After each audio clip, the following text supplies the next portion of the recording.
بسم الله الرحمن الرحیم. حامد و مصلی. محترمینو، دغه زکات چې خلک باسي د دې مقصد څه دی او دا مسلمانانو ته کم سبق ورکوي؟ شرکوونکې اداره، عبرتناکه کیسې او حدیثونه. زکات محترمینو د معذورو، افایجو، د ناجوړو، د یتیمانو، فقیرانو، غریبانو، د کونډانو د دې د پرورش یو ذریعه ده. او زکات نظام چې کم دی دا مسلمانان د سبا د فکر سره بالکل بې نیازه کوي او دا تربیت ورکوي چې نن د الله فضل دی پر تا باندې، ته مالدار نو ته د نورو مدد کوه. خدا نخسته که چیرې سبا ته غریب سوې، فقیر سوې، نو نور به بیا ستا مدد کوي. تا ته به دا فکر نه وي چې زموږ مفلسه سو، فقیران سو، زموږ به څه جوړیږي، موږ مړه سوله، زموږ د ښځو د کشنیانو به کم حشر وي. که څه ناګهاني مصیبت رالی، ناجوړي رالی، صاحب فراش سولمه، په کور کې اور ولګېدی، ډاکه پرېوتله، کاروبار تباه سو، دکان وسوځله سو، سیلاب رالی، د دغه مصیبتو سه د وتلو به څه صورت وي؟ په سفر کې پیسې ختم سوې، د کور سه د فورا راغوښتلو ترتیب نه وي او د ملګرو سره د پور غوښتلو څه صورت نه وي، نو دغه گذر بس دغه وخت به بیا څنګه تیریږي؟ نو د دغه فکر سره صرف زکات سړی بې فکر کوي.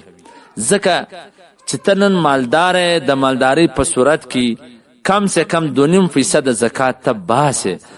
خدا نخسته که چیرې سبا ته غریب سوې، نو الله جل جلاله به ستا دپاره یو داسې انتظام کوي چې در دغه 2.5% به تا ته زیاته میلاویږي. ځکه چې بنده د الله سره څنګه معامله کوي، الله جل جلاله به د ده سره بیا دغسې معامله کوي. نو محترمینو، وای غریب ہونے میں دیر نہیں لگتا، وای په غریب کېدل کې وخت نه لګیږي. نو په کار دا ده چې د خپل وسعت ته پراخي او د مالداري په وخت کې ته الله جل جلاله ته د خپل انشورنس ورکړي د دا پیسو.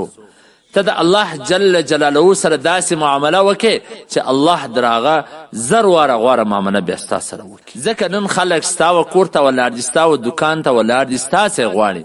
خدا نخسته تلک الایام نداولها بین الناس. الله به خلکو کې شپې ورځې ګرځي، سبا به داسې ورځ راسي ته به د بلو دروازه ته یو دم سیلاب رالی، زلزله وسوله، دکانو ور واخیستې، کاروبار ټپ سو. دا دنیاګري دا مشاهدې موږ ته راښکاره کړي دي، موږ لیدلي دي. په دا بالاکوټ په دې علاقو کې زلزله وه، زه په دا زلزلې په علاقه کې ومه. په یو منټ کې اربپتیان، کروړپتیان، د بنګلو مالکان، د مځکو جایدادو مالکان په یو سکند کې د امداد په لین کې ودرېدل. په یو منټ کې د امداد په لین کې دا ټوله تیس نیس کړه الله. نو په دې کې په حالات بدلولو کې وخت نه لګیږي. نو په کار دا ده چې د سړی د خپل وخت څخه ګټه واخلي، د خپلو حالاتو څخه ګټه واخلي چې دغه کار پر ده باندې بیا همیشه دی داسې وي. نو که دی چې د مالدارۍ په صورت کې دی د غریبانو ته ګوري نه، مسکینانو ته ګوري، به داسې ورځ راسي دی به د بل د نظر محتاج وي، خلک به د ته نظر نه رااړوي. والسلام.